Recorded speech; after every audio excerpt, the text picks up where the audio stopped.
नमस्कार मंडळी.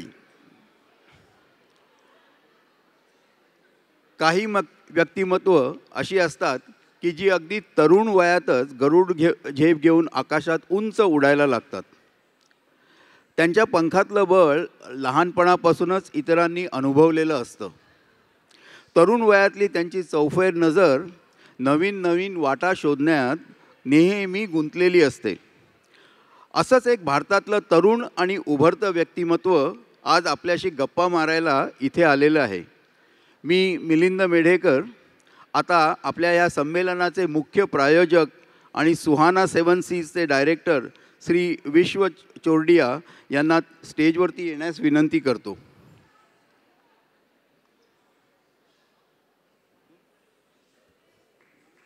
नमस्कार. नमस्कार.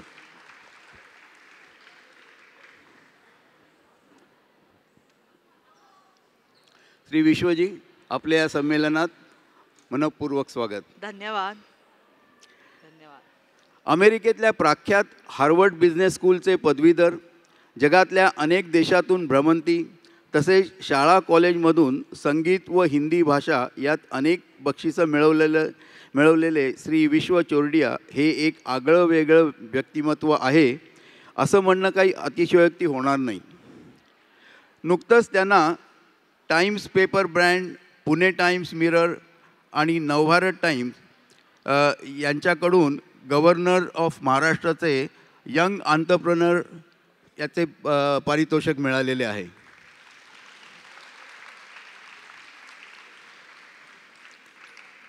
त्यांचं खाद्यपदार्थ व त्याच्या निर्मितीवर तर प्रेम आहेच, पण त्या व्यतिरिक्त त्यांचा फॅशन इंडस्ट्रीचाही अभ्यास खूप दांडगा आहे. खाद्य आणि फॅशन या दोन्हीचा विविध देशांच्या संस्कृतीवर होणारा परिणाम हा त्यांचा आवडता विषय आहे. तर विश्वजी, आमच्याशी गप्पा मारायला तुम्ही इथे आलात त्याबद्दल आम्हा सर्वांकडून तुमचे मनपूर्वक स्वागत व अनेक धन्यवाद. धन्यवाद. धन्यवाद. अखिल महाराष्ट्र, अखिल ऑस्ट्रेलिया मराठी संमेलना पण आभार की तुम्ही मला ह्याच्या काबिल मानलं आणि इथं बोलवलं. त्याबद्दल खूप मनापासून धन्यवाद आणि आभार.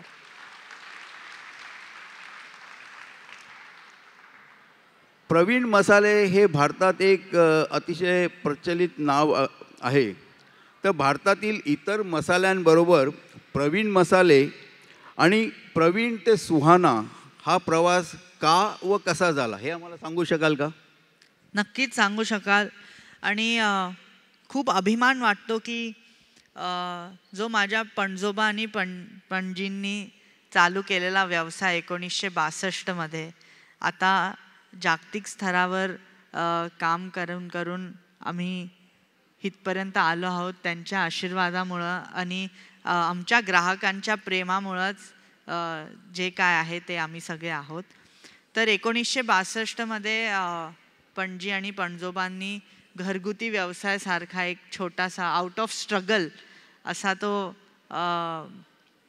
एक्सपेरिमेंटल बिझनेस असा चालू केला. मला आठवतं कारण की आम्ही व्यावसायिक कुटुंबावरून येतो, तर डायनिंग टेबलवर पण व्यवसायाचेच बोलणं चालू असतं. It's all about business. आणि on these dining table talks I have heard the stories of my great grandparents की कसे ते घरी 10 किलो 15 किलो मसाले बनवून पणजोबा जायचे बाजारात सायकलीवर आणि विकून. तसं आमची सुरुवात झाली. मग दुसरी पिढी आली, माझ्या आजोबांची पिढी आली. That time India was also developing, had just gotten it's independence आणि इंडस्ट्रीज वर बूमिंग. तशीच आम्ही मग आमची पहिली फॅक्टरी पुण्यात हडपसरमध्ये तेव्हा चालू केली. आणि फक्त पुणेच्या एक छोट्याशा पेरिफरीमध्ये चालू झालेला ब्रँड आज आम्ही 65 कंट्रीजमध्ये आहोत. 9 फॅक्टरीज आहेत आमच्या इंडियामध्ये. आणि हे सगळं it's all because of the love of that we get from the customers. आणि ग्राहकांमुळेच आम्ही जे काय आहोत ते आहोत. Very good. सुहाना हा एक इंटरनॅशनल ब्रँड करण्यामध्ये तुम्हाला काय काय अडचणी आल्या आणि त्यावर तुम्ही कशी काय मात केलीत? तर आमची फॅमिलीची स्टोरी अशी आहे की 2000 साली माझे वडील विशालजी प्रोफेशनली कामामध्ये आले. तसे ते 13-14 वर्षाचे होते तेव्हापासून त्यांच्या काकांबरोबर इनफॉर्मल इंटर्नशिप ज्याला म्हणतो ते करायचे. पण वडिलांचा नेहमीच हा दृष्टिकोन होता की प्रवीण मसाले किंवा सुहाना किंवा जे काही काम आम्ही आयुष्यात करू ते फक्त लोकल नाही करायचं, but we have to aim global, जागतिक स्तरावर काम करायचं, असं त्यांचा विजन होता. आणि भारतीय खाद्य आणि इंडियन क्युझिन असं पण ग्लोबली वाढतच आहे. आपण सगळेजण बघतोय की I mean for example, just to give you an example, UKचा national dish, you won't even guess, is chicken tikka masala. Really? Yes. So that is how popular Indian food ते होत आहे. आणि वडिलांना नेहमीच हे ग्लोबल घेऊन जायचं होतं. He wanted to make an international brand out of the small business that we started. आणि मग वडिलांनी ते वाढवत आता 65 कंट्रीज आणि तसं आलो आहे. मी गेल्या 4 वर्षांपासून फॉर्मली इंटरनॅशनल बिझनेसचा डिव्हिजन हा पाहतोय. आणि आम्हाला we are lucky and God has been kind की आम्हाला योग्य पार्टनर्स मिळाले जे ह्या ब्रँडला सगळ्या कस्टमर्सपर्यंत पोहोचवायचं काम करतात. फॉर एक्झाम्पल, तुमच्याच ऑस्ट्रेलियामध्ये आमचे विनीतजी आहेत जे खूप सपोर्ट करतात आमच्या ब्रँडला. आणि त्यांचं पण मनापासून आभार की त्यांनी जोर लावून आम्हाला सपोर्ट केला आहे, पुश केला आहे. आणि we are very happy to be associated here. Very good, very good.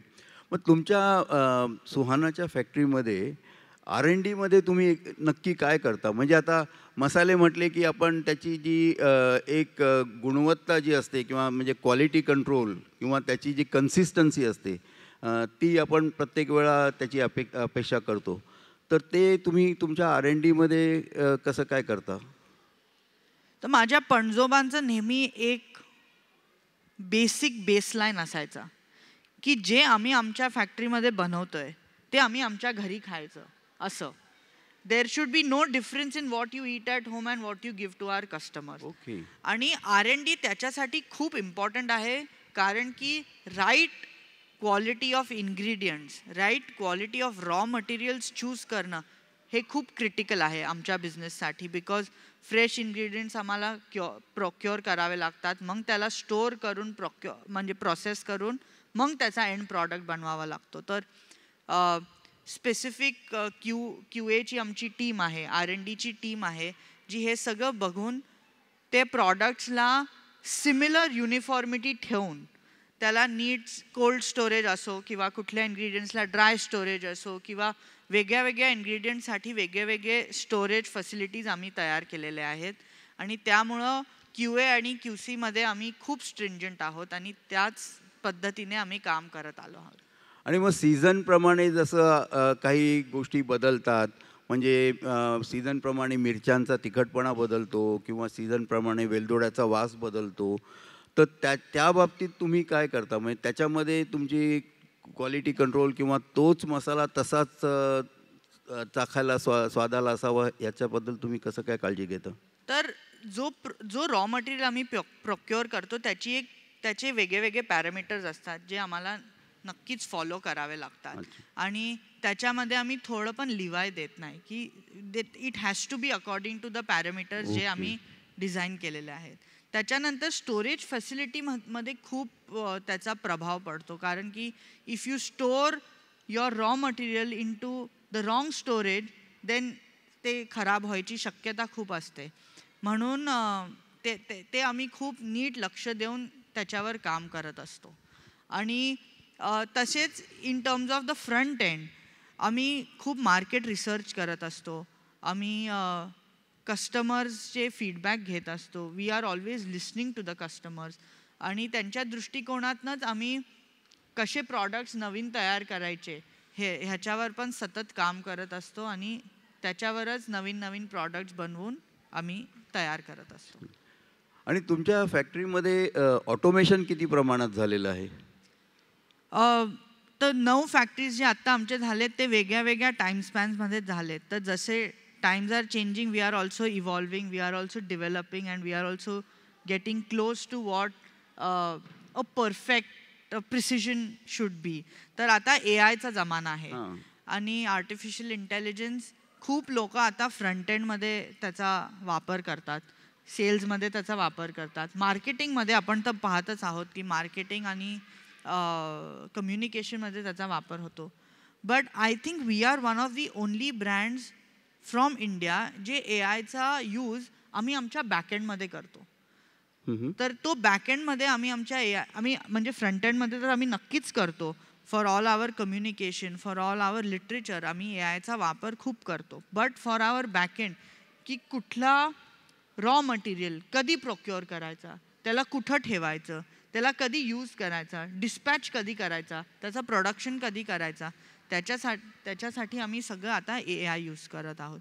And also within our organisation आम्ही ERP यूज करतो, आम्ही वेगळे IT सिस्टम्स यूज करतो, so that less of man power and human error त्याला आम्ही जेवढं nullify करू शकतो तेवढं करतो आणि मोर प्रिसिजन आणि प्रोसेस ओरिएंटेड बिझनेस करायचा प्रयत्न करतो. आता फार्मास्युटिकल इंडस्ट्रीमध्ये AIचा जो उपयोग होतोय, it is basically for various different formulations of medicines. म्हणजे रोगांची लक्षणं हे करून मग AI कडनं ते औषधं बनवून घेतात वगैरे. पेस्टिसाइड्समध्ये पण तसं करतात. तर अशा पद्धतीचं काही AI सुहाना मसाल्यांमध्ये आहे का की जे वेगवेगळ्या प्रमाणाने लोकांची साधारणपणे एक आवड निवड काय आहे ते जाणून तुम्हाला फॉर्म्युला करून देतात की बघा आता असा असा बदल होत आहे, तुम्ही असं असं करा, असं काही AI करू शकतं का? मला असं वाटतं की फूड इमोशन आहे. Food is an emotion and food is also a very strong memory जे आपल्याला कनेक्ट करतं आपल्या रूट्सशी. तर त्याच्यात तुम्ही किती AI आणा पण त्याला तो ह्युमन टच जो आहे तो गरजेचा आहे. म्हणजे आईच्या हाताचा ठेचा आणि भाकरी त्याचा जो सॅटिस्फॅक्शन आहे तो तुम्हाला कुठलाही AI देऊ शकत नाही. आणि व्हेरी गुड. आणि तसंच माझ्या पणजीनी तयार केलेले हे रेसिपीज आणि हे मसाले ला तो एक ह्युमन टच गरजेचा आहे असं मला खूप वाटतं. Very good, very good. I truly understand. Vishwajeet, तुम्ही हार्वर्ड युनिव्हर्सिटीमध्ये गेला होतात ना. हार्वर्ड युनिव्हर्सिटीबद्दल आपल्या सर्वांनाच फारच कुतूहल असतं, तर त्याबद्दल काही थोडंसं सांगू शकाल का? तर मी हार्वर्ड युनिव्हर्सिटीचा एक एक्झिक्युटिव्ह एज्युकेशनचा एक प्रोग्राम केला होता ज्याला म्हणतात rising generation in the family business. त्या कोर्सचं नाव होतं. मी मागच्या वर्षी हे बॉस्टनमध्ये केला होता आणि आमच्या कोहोर्टमध्ये 65 स्टुडंट्स होते फ्रॉम 40 डिफरंट कंट्रीज. तर तो खूप मिक्स्ड कोहोर्ट होता. आणि ग्लोबल एज्युकेशनचा असा एक फायदा असतो की तुम्हाला तो ग्लोबल विजन मिळतो. म्हणजे आम्हाला असं, आम्ही भारतामधून आहोत आणि we are very proud to be Indians and we will always be working toward serving Indians and our Indian community globally. But what I also feel is very important की भारतीयांनी दुसऱ्या कल्चर्स बरोबर कसं रमून काम करायचं. How do you mingle with different cultures and get them to be your customer. त्याच्यावर आता सातत्याने काम चालू आहे. म्हणजे फॉर एक्झाम्पल आता ऑस्ट्रेलियामध्ये आम्हाला not only we want to serve the Indians, ते तर आहेच, ते that is our biggest customer base. But we also want the locals to be proud of Indian cuisine. We also want the locals to be proud of our Indian culture, and food is the best medium to define culture to anybody. Absolutely. I feel so. त्याच्यावर खूप सातत्याने काम चालू असतं आणि तिथं गेल्यावर कळालं की किती वेगवेगळ्या माध्यमातून आपण आपल्या भारतीय संस्कृतीला जगभरात पोहोचू शकतो. आणि तो डेफिनेटली खूप इम्पॉर्टंट आणि एक्साइटिंग एक्सपिरियन्स होता माझ्या. Very good, very good. असंही ऐकिवात आहे की तुम्हाला खाद्यपदार्थांशिवाय फॅशन इंडस्ट्रीमध्ये खूप रुची आहे. त्याबद्दल काही सांगू शकाल का? डेफिनेटली आहे. कामामुळं खूप प्रवास असतो वेगळ्या वेगळ्या कंट्रीजमध्ये. आता 65 देशांमध्ये काम आहे तर ट्रॅव्हलिंग खूप असतो. आणि जसा फूड एक मीडियम आहे तसा फॅशन आणि क्लोदिंग पण एक खूप इम्पॉर्टंट मीडियम आहे ज्याच्याकडून तुम्हाला वेगळे कल्चरल ॲस्पेक्ट्स कळून येतात एका कुठल्या पण एक कल्चरचे किंवा कम्युनिटीचे. तर when I use to travel, मी स्ट्रीट वेअर हा एक खूप नवीन कॉन्सेप्ट होता. की स्ट्रीट वेअर बेसिकली हे आहे की जे त्या ठिकाणीवर रस्त्यावर जी लोक घालतात, whatever a common man wears is called street wear. तर स्ट्रीट वेअरचे ब्रँड्स खूप उभरून येत होते आणि वेगळे मोठे मोठे जागतिक स्तराचे लेबल्स पण स्ट्रीट वेअरवर काम करत होते. बट इन दॅट स्पेस एक इंडियन ब्रँडचा ॲब्सेन्स होता. मग मी थोडं स्टडी केल्यावर असं ठरवलं की why not we also experiment and venture out into fashion. आणि त्याच्यामधून तांडव ह्या नावाचा एक ब्रँड आम्ही स्ट्रीटवेअरमध्ये सुरू केला आहे आणि त्याच्यावर आता काम चालू आहे. तर होपफुली ते ग्लोबली तुम्हाला दिसेल. थँक्यू. आता थोडं भविष्यकाळावरती आपण नजर टाकूया. येथून पुढे सुहानाच्या प्रगतीसाठी तुमचं काय साधारण प्लॅनिंग आहे? तर आम्ही within the organisation and out of the organisation सर्वत्र सुहाना ह्या एक मोटो आणि मिशनवर काम करत आहोत. आणि इंडियन क्युझिनला किंवा how do we synonymize Indian food to Suhana ह्याच्यावर काम चालू आहे. So availability of our products to be very easy, convenience of the products to be there and become better and better with every coming new product. आणि just the ease of cooking ह्या एक्सपिरियन्सला कसं enhance करता येईल ह्याच्यावर काम चालू आहे. So not only to get into the markets wider but also deeper. म्हणजे तुमच्या जवळच्या ग्रोसरी स्टोअरमध्ये किंवा तुमच्या बाजूच्या किराणा स्टोअरमध्ये किंवा फॉर एक्झाम्पल आता ऑस्ट्रेलियामध्ये कोल्स झाले तुमचे किंवा वुलवर्थ झाले, असे मेजर बिग चंक रिटेल आउटलेट्समध्ये आपला ब्रँड कसा तिकडं आम्ही घेऊन जाऊ शकतो आणि लोकांना not only just our community but also ऑस्ट्रेलियन्सला लोकल्सला कसं भारतीय संस्कृतीची एक चव आम्ही देऊ शकतो त्याच्यावर काम चालू आहे. Very good. आणि आता जाता जाता एक प्रश्न आमच्या सर्व प्रेक्षकांसाठी. सुहाना मसाले घेतल्यावर ते जास्त दिवस ताजे राहावेत यासाठी काय करावे हे प्रेक्षकांना सांगाल का? खूप छान प्रश्न आहे हा तुमचा. एनिवे आपल्या मोस्ट ऑफ द प्रॉडक्ट्सला 12 महिने ते 24 महिने अशी शेल्फ लाईफ असतेच. आणि त्या काळानंतर आपण नवीन मसाले घ्यावे हे म्हणजे फ्रेश फूड आपल्या बॉडीसाठी हेल्थच्या दृष्टिकोनापासून पण इम्पॉर्टंट आहे. तर तसं आहे. आणि इकडं एनिवे क्लायमॅटिक कंडिशन्स आपल्याला सपोर्ट करत असतात. आणि जाता जाता एकच सांगेन की रोज सुहाना खावा तर तुम्हाला टिकवायची वेळ येणार नाही. आणि very good, very good. But नाही टिकवलेलं ते बेटर आहे. जेवढं फ्रेश आपण खाऊ शकतो तसं आम्हाला पण बेटर आहे, विनीतजींना पण बेटर आहे तसं आणि आपण सगळ्यांनाच बेटर आहे. विश्वजी, आज आपण इथे येऊन आम्हाला प्रेक्षकांना बरीच नवीन माहिती दिली, त्याबद्दल अनेक धन्यवाद. यापुढचा आपला व्यक्तिगत प्रवास आणि सुहाना 7 सीजची भरभराट या दोन्हीसाठी आम्हा सर्वांकडून अनेक शुभेच्छा. खूप धन्यवाद. व संमेलनाच्या प्रायोजकत्वाबद्दल पुन्हा एकदा धन्यवाद. खूप खूप धन्यवाद. आणि अख्ख्या असोसिएशनला संमेलनाला खूप खूप शुभेच्छा आणि खूप अभिनंदन की एवढा चांगला कार्यक्रम आपण आयोजित केला आहे. आणि महाराष्ट्राच्या बाहेर येऊन भारताच्या बाहेर येऊन महाराष्ट्राची एकता आणि संस्कृती पाहून खरंच मन भरून आलंय. तर सगळ्यांना खूप खूप धन्यवाद. Thank you very much. एकदा जोरदार टाळ्यांनी आपण त्यांना निरोप देऊया. Thank you, thank you. जर शेल्फ लाईफ आहे तर त्याच्यात प्रिझर्वेटिव्ह आपण काय घातलं? तर मोस्ट ऑफ द प्रॉडक्ट्स जे आमचे आहेत त्याच्यात 0 प्रिझर्वेटिव्ह असतात, 0 आर्टिफिशियल फ्लेवरिंग असतं. कारण की जसं मी सांगितलं, आमचे पणजोबा म्हणायचे की जे आपण फॅक्टरीमध्ये बनवतो ते आपण रोजही घरी खाल्लं तरी आपल्याला त्रास किमान व्हावं नाही, असे प्रॉडक्ट्स आम्ही तयार करतो. आता काय प्रॉडक्ट्स असतात जसे वेट प्रॉडक्ट्स असतात, पिकल्स असतात किंवा केचअप्स असतात, सॉसेस असतात, त्याच्यामध्ये किमान थोड्या प्रमाणात प्रिझर्वेटिव्ह सगळ्यांना टाकावेच लागतात for the product to stay to its life. But all of those preservatives are also natural preservatives. तर किमान फॉर एक्झाम्पल आमच्या पिकलमध्ये आम्ही salt is a major preservative जो आम्ही यूज करतो. आणि तसेच नॅचरल प्रेझर्वेटिव्ह जास्तीत जास्त यूज करून द टाईप ऑफ ऑइल, आता आम्ही मस्टर्ड ऑइल आमच्या पिकल्समध्ये यूज करतो, that acts as a preservative to preserve the mangoes. So तसे इन्ग्रेडियंट्स यूज करून प्रिझर्व करत असतो. That is excellent to know. Current preservative-free products are Yes. healthier than any preservative-included products. Thank you very much. Thank you. धन्यवाद. Thank you very much. Thank you. धन्यवाद.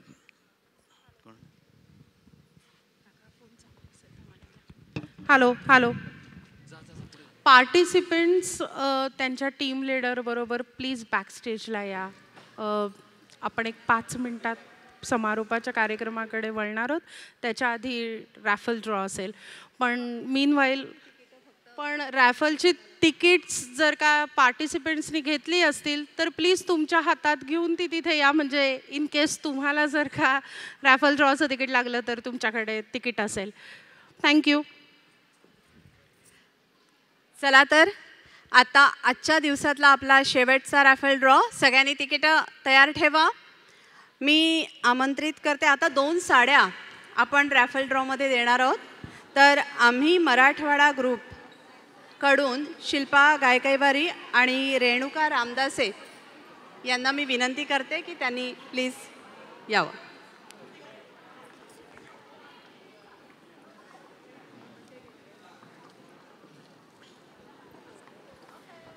To 7723 187 27723 187. नाही, I want to finish it off. 27723 187. काय विचारणार आहेस प्रश्न तर मी थांबतो. नाही, असं कसं किती छान घेतलं तुम्ही. 27723 187.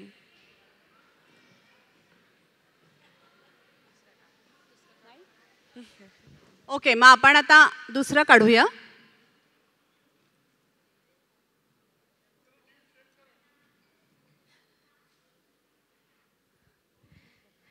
To 27723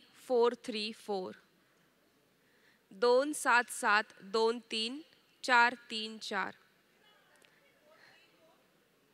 Ends with 434. Yes. 27723 434. अजून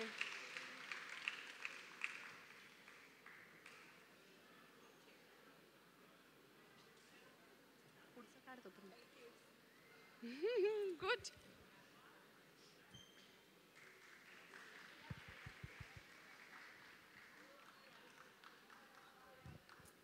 Two 27723 421.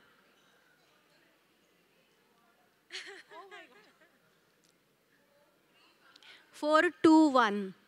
माझं एका बघूया.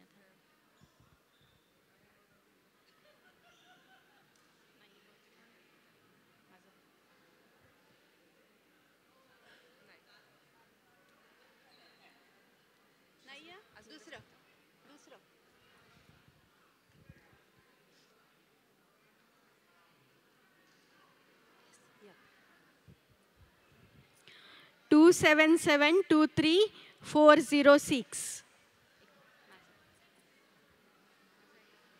ऐकू येत नाही. बघू मला तिकीट. 27723 406. 27723 406. नाही 4चे दुसरे कार्ड बरं. चल हॅलो.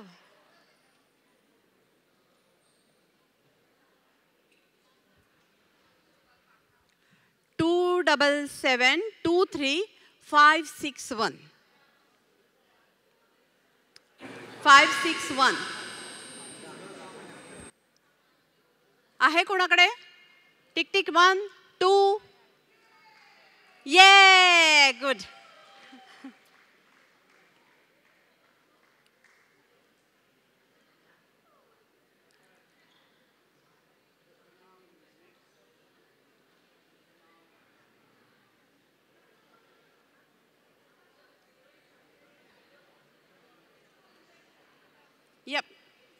थँक्यू. आणि पुढचा कार्यक्रम आपण सुरू करतोय फिनालेचा. आपण आता कार्यक्रमाच्या सांगतेकडे येऊन पोचलेलो आहोत. आर्या आंबेकर यांचा गाण्याचा कार्यक्रम सुरू होण्याआधी आपण आपल्या सगळ्या कलाकारांचं, सगळ्या टीम्सचं कौतुक करणार आहोत. तर प्लीज सगळ्यांनी आसनस्थ व्हा आणि त्याच्यानंतर आपला टी ब्रेक होणार आहे. थँक्यू.